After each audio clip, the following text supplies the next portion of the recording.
اور اپنا مال اللہ رب العالمین کی راہ میں خرچ کرنے والے ہیں اور اللہ رب العالمین کی رضا کو طلب کرنے والے لوگ بھی ہیں۔ پھر ارشاد ہو رہا ہے کہ والسابقون الاولون من المہاجرین والانصار، اللہ اکبر۔ صحابہ کرام رضوان اللہ علیہ مجمعین کی فضیلت بیان ہو رہی ہے کہ سبقت لے جانے والے، اور سبقت لے جانے کا مطلب یہ کہ لپک کر دائرہ اسلام میں داخل ہونے والے، لپک کر بغیر کسی تاخیر کے جلد سے جلد دائرہ اسلام میں داخل ہونے والے، ان کا ذکر یہاں ہو رہا ہے، وہ مہاجرین میں سے ہوں یا پھر انصار میں سے۔ مہاجر کون؟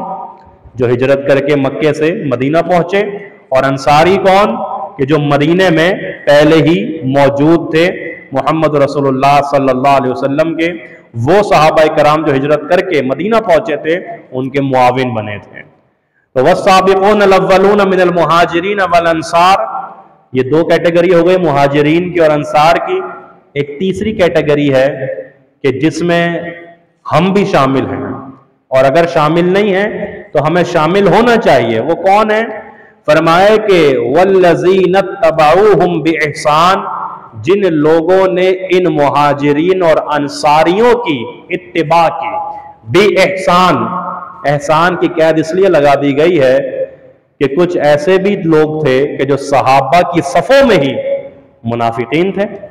لوگ ان کو صرف یہ دیکھا کرتے تھے یہ نمازیں پڑھتے ہیں، اللہ کے نبی کے ساتھ رہتے ہیں، تو لہٰذا یہ بھی ایمان والے نہیں۔ اللہ رب العالمین ان کے دل کے بھید کو جانتا تھا، تو لہٰذا بے احسان کی قید اس لیے لگائی گئی کہ جو پکے مومن صحابہ کرام تھے تمہیں ان کی اتباع کرنی ہے۔ تم ان کی اتباع کرو گے تو فائدہ کیا ہوگا؟ فائدہ سنیے گا، رضی اللہ عنہم ورضوا عنہ، اللہ ان سے راضی ہو جائے گا اور وہ اللہ سے راضی ہو جائیں گے۔ یہاں توجہ کی طلب بات یہ ہے کہ اللہ راضی ہو گیا، اللہ راضی ہے، اللہ راضی ہو گیا، اللہ تو غفور رحیم ہے۔ آپ بخشش مانگے، مغفرت مانگے، دعا مانگے، اللہ رب العالمین راضی ہے۔ لیکن اللہ سے راضی ہونا، اللہ سے راضی ہونا یہ انتہائی قیمتی چیز ہے۔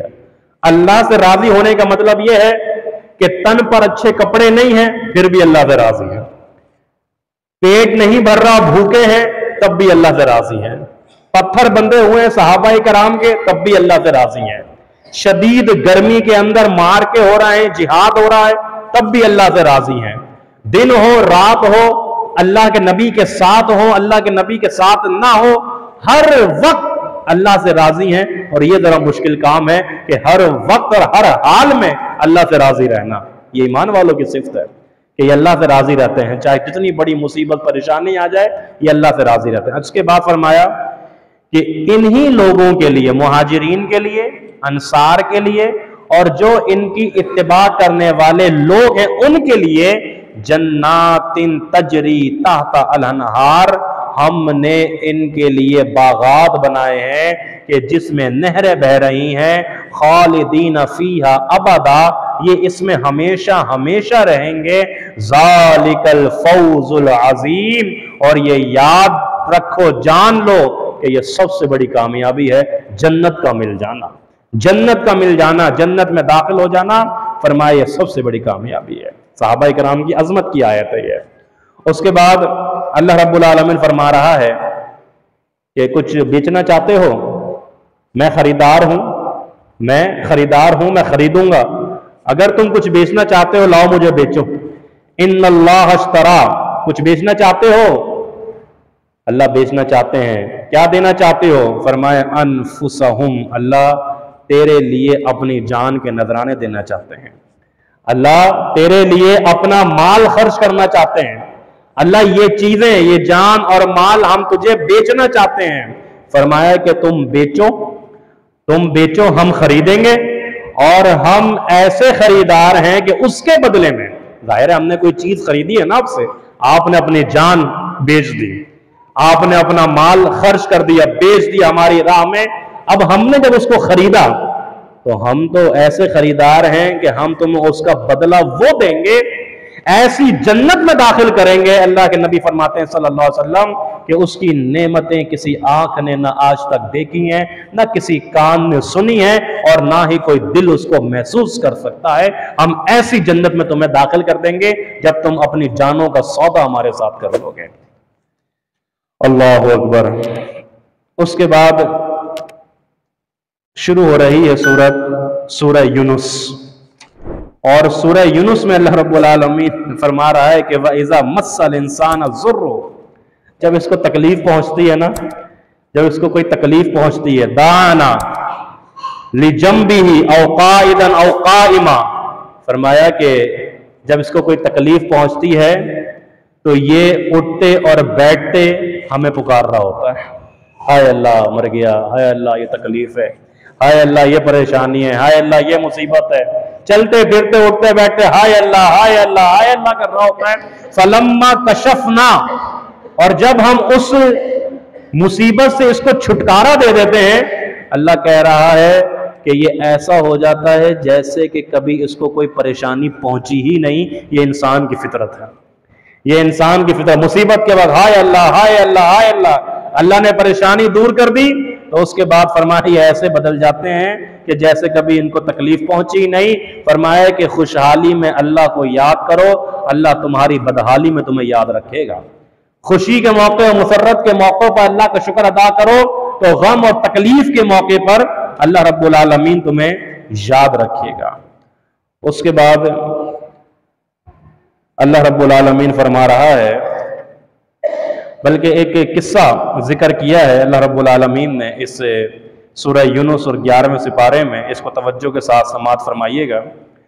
اللہ رب العالمین فرما رہا ہے کہ فرعون یہ جب غرق ہونے لگا نا، کہنے لگا، کہتا تھا، کیا کہتا تھا؟ انا ربکم الاعلی، میں رب ہوں۔ ابھی 2-3 غوطے ہی لگے تھے اس کو سمندر پہ، ساری ربوبیت اس کی باہر آ گئی، ساری ربوبیت اس کی نکل گئی، کہنے لگا کہ میں رب اعلیٰ۔ لیکن جب وہ غرق ہونے لگا تو کیا کہتا ہے؟ آمنتو، پہلا جملہ یہ کہنے لگا، اسلام قبول کرنے لگا، ایمان قبول کرنے لگا، کہنے لگا میں ایمان لاتا ہوں اللہ پر۔ میں جو کہ آج تک کہہ رہا تھا کہ انا ربکم الاعلی، ابھی 2 غوطے لگے نہیں ہیں اس کو، 2 ڈبکیاں اس کو لگائی نہیں ہیں، تو فوراً کیا کہنے لگا کہ میں ایمان لاتا ہوں، اور انہ لا الہ الا الذی، فرمایا کہ میں جو بنو اسرائیل کا جو رب ہے میں اس کے اوپر ایمان لے کر آتا ہوں، وَأَنَا مِنَ الْمُسْلِمِينَ، اور میں سب سے پہلا، اور میں مسلمانوں میں، اسلام قبول کرنے والوں میں، ایمان قبول کرنے والوں کی فہرست میں شامل ہونا چاہتا ہوں۔ سب سے پہلے کہنے لگا کہ میں ایمان لاتا ہوں، پھر کہنے لگا اس اللہ پر ایمان لاتا ہوں جس کے علاوہ کوئی الہ نہیں، اور پھر کیا کہہ رہا ہے کہ وَأَنَا مِنَ الْمُسْلِمِينَ، میں تو مسلمان ہوں۔ اللہ اکبر۔ اللہ رب العالمین نے اس کی توبہ قبول نہیں کی تھی، اس کو عبرت کا نشان بنا دیا تھا۔ اچھا توبہ قبول کیوں نہیں کی گئی؟ یہ بھی ایک نقطہ ہے، اس کو ذرا ذہن میں رکھیے گا، اور اسی سورہ یونس میں دوسرا قصہ سنیے گا، اس کو ذہن میں رکھیے گا، فرعون کا جو میں نے بات آپ کے سامنے بیان کی ہے۔ یونس علیہ السلام اپنی قوم سے باہر نکل گئے، ناراض ہو کر چلے گئے، اور کہنے لگے کہ دیکھنا 3 دن کے اندر اندر تمہیں عذاب آئے گا، تم تباہ اور برباد ہو جاؤ گے۔ یونس علیہ السلام کشتی میں بیٹھے، اب وہ کشتی میں جب بیٹھے اور 20 سمندر میں پہنچے تو کشتی ہلنے جلنے لگی، تھوڑے ہچکولے ملنے لگی، تو کشتی والوں نے کہا لگتا ہے کہ کوئی غلام اپنے آقا سے ناراض ہو کر یہاں پر آیا ہے، کوئی غلام اپنے آقا سے ناراض ہو کر یہاں آیا ہے، لہذا اتارنا پڑے گا کسی کو یہاں پر۔ قرآن دازی ہے، سارے لوگ موجود تھے، ظاہر اتنے لوگ موجود تھے، کسی کو بھی اٹھا کے تو نہیں پھینک سکتے تھے، تو قرعہ ڈالا گیا، قرآن دازی ہوئی۔ قرآن دازی میں یونس علیہ السلام کا نام آیا، لوگوں نے کہا یہ تو مولوی صاحب ہیں، یہ تو مولانا صاحب ہیں، مولوی صاحب ہیں، یہ تو نہیں ہو سکتے ایسے، دوبارہ قرعہ ڈالا، دوبارہ قرعہ ڈالا گیا، پھر ان کا نام آ گیا، تیسری بار ڈالا گیا، پھر ان کا نام آ گیا، انہوں نے اٹھا کے سمندر کی لہروں کے حوالے کر دیا یونس علیہ السلام کو۔ وہ مچھلی کے پیٹ میں چلے گئے، اور پورا کا پورا مچھلی کا پیٹ ان کے لیے دنیا کا خطرناک ترین جیل بن گیا۔ یہ آگے قصہ آئے گا، پھر انشاءاللہ اس کو بیان کریں گے۔ لیکن وہ جو قوم تھی، وہ قوم جو یونس علیہ السلام کی بات نہیں مان رہی تھی، اور 3 دن کا کہا تھا کہ عذاب آئے گا، 3 دن میں عذاب آیا، عذاب کے اثرات دیکھے نا جب یونس علیہ السلام کی قوم نے،